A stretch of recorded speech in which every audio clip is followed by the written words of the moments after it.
इस वक्त पूरे दुनिया में 125 से ज़्यादा कोरोना वैक्सीन प्रोजेक्ट चल रहे हैं। किसी भी बीमारी का टीका तैयार करना एक कठिन लंबी प्रक्रिया है जिसमें 10 से 15 साल का वक्त लगता है। जानकार कहते हैं किसी भी बीमारी का टीका विकसित करने में शायद ही कभी 5 साल से कम का वक्त लगा है। लिहाजा कोरोना की संक्रमितता को देखते हुए चिकित्सक वैज्ञानिक अभी एक तत्काल सुरक्षित इंतज़ाम करना चाहती है। इस पर इस साल जनवरी से ही काम चल रहा है और माना जा रहा है कि 12 से 18 महीने के रिकॉर्ड टाइम में इसका टीका बन जाएगा। दरअसल कोरोना वायरस का टीका आने से पहले ही अमीर देशों में करोड़ों डॉलर खर्च कर इसके एडवांस बुकिंग कर ली है ताकि टीका बने तो सबसे पहले उनके देश के नागरिक को मिले। ये कर पाना गरीब और विकासशील देशों के लिए मुमकिन नहीं है। भारत में भी कोरोना की वैक्सीन बनने के बाद तेज़ी से इस पर ट्रायल चल रहा है। भारत में ICMR और भारत बायोटेक की कोवाक्सिन को 15 अगस्त तक लॉन्च करने की तैयारी में है। लेकिन इसको लेकर सवाल भी उठने लगे। दोस्तों, आज की इस वीडियो में हम आप लोगों को भारत में 2 वैक्सीन को लेकर ये बात बताने वाले हैं कि आखिर भारत में वैक्सीन कब बनकर तैयार होगी। साथ ही इसके लॉन्चिंग को लेकर चल रहे विवाद में भारत के सलाहकार वैज्ञानिक विजय राघवन के मत को भी बताएंगे।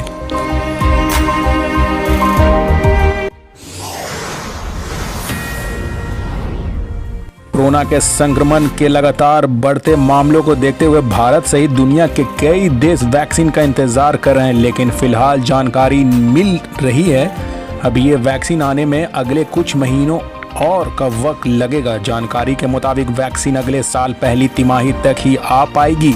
ये बात पार्लियामेंट के science and technology parliamentary standing to committee की बैठक के दौरान आई है। देश में कोरोना वैक्सीन को लेकर लगातार सवाल उठ रहे हैं और सिर्फ भारत ही नहीं बल्कि दुनिया भर के तमाम देश इसको लेकर रिसर्च और ह्यूमन ट्रायल कर रहे हैं, लेकिन अभी तक किसी देश को वैक्सीन बनाने में सफलता नहीं मिली। दुनिया भर में कोरोना महामारी से मरने वालों की संख्या 5.5 लाख, कुल मामलों की संख्या 1,20,00,000 होने वाली है।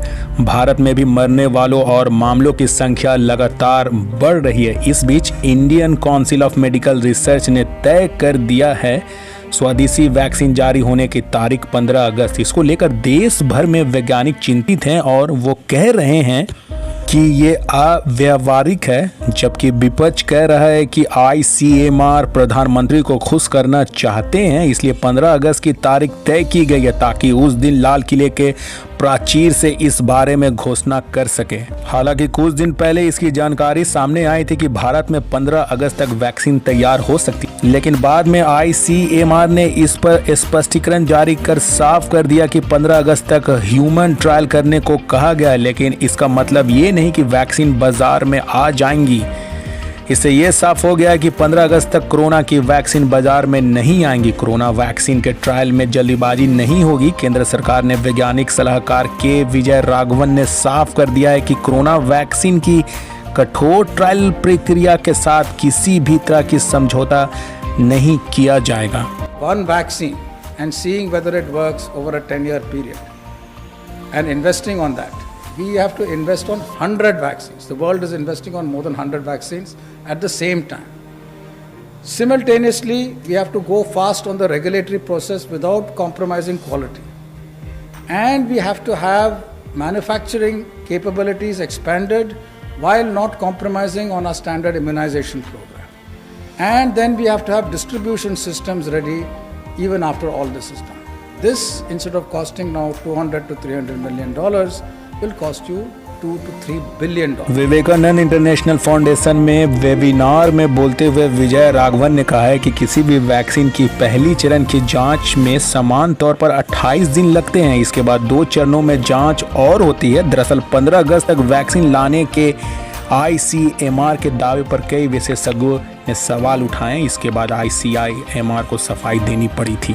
विजय राघवन के साथ केंद्रीय स्वास्थ्य मंत्री डॉक्टर हर्षवर्धन ने साफ कह दिया कि वैक्सीन के डेवलपमेंट के प्रोसेस में उसकी क्वालिटी में किसी तरह का कॉम्प्रोमाइज नहीं किया जाएगा। स्वास्थ्य मंत्री के माने तो फटाफट होने वाला काम नहीं है, इसमें थोड़ा वक्त लगता है, इसमें कुछ महीने भी लग सकते हैं। हो सकता है ये साल नहीं तो अगले साल तक आ जाए।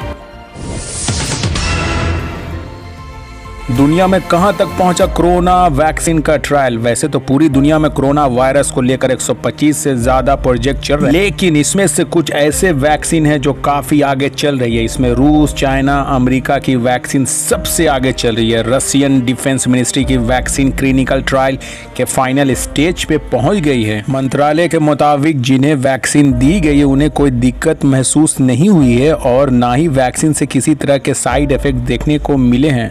सर फॉर टेस्टिंग सामने आया कि वे कोरोना के प्रति इम्यूनिटी डेवलप कर रहे हैं। इसके अलावा चीन के फार्मा कंपनी फिजायेन वैक्सीन का फेज 2 ट्रायल कर दिया है।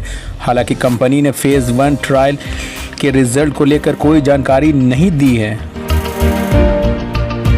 Indian Council of Medical research, national institute of virology और भारत बायोटेक की बनाई वैक्सीन को क्लिनिकल ट्रायल की मंजूरी मिल चुकी है। मंजूरी मिलने के बाद फिलहाल वॉलंटियर्स का एनरोलमेंट हो रहा है। वैक्सीन के बैच CDL कसौटी में चेक किए जा रहे हैं ताकि इंसानों में दिए जाने से पहले उनकी सेफ्टी, शुद्धता, पोटेंसी और स्टेबिलिटी कंफर्म किए जा सके। कुल मिलाकर आशावादी होना अच्छी बात है, पॉजिटिव होना अच्छी बात है, उम्मीद से भरा होना अच्छी बात है, लेकिन इस बारे में सरकार ने जिस तरह से घोषणा की है वो सवालिए निशान खड़े कर दिए हैं। इससे पहले सरकार ने घोषणा की थी 16 मई तक देश में कोविड के मामले शून्य रह जाएंगे। इस बारे में एक प्रेस कॉन्फ्रेंस हुई और ये चार्ट भी उसमें दिखाया गया। असलियत आप जानते हैं। विश्व स्वास्थ्य संगठन 2021 तक कोरोना वायरस की 2 बिलियन डोज तैयार करने का लक्ष्य रखा है। भारत दुनिया वैक्सीन ज़रूरत का 60% सप्लाई करता है। इस लिहाज से भारत की भूमिका बेहद अहम होगी क्योंकि भारत में कोरोना संक्रमित की संख्या तेजी से बढ़ रही है। मौजूदा समय में यहाँ संक्रमितों की संख्या 8.5 लाख को पार कर चुकी है। देश और दुनिया की ताज़ा खबरों के साथ जुड़े रहने के लिए हिंदुस्तान न्यूज़ 18 को लाइक करें और सब्सक्राइब करें।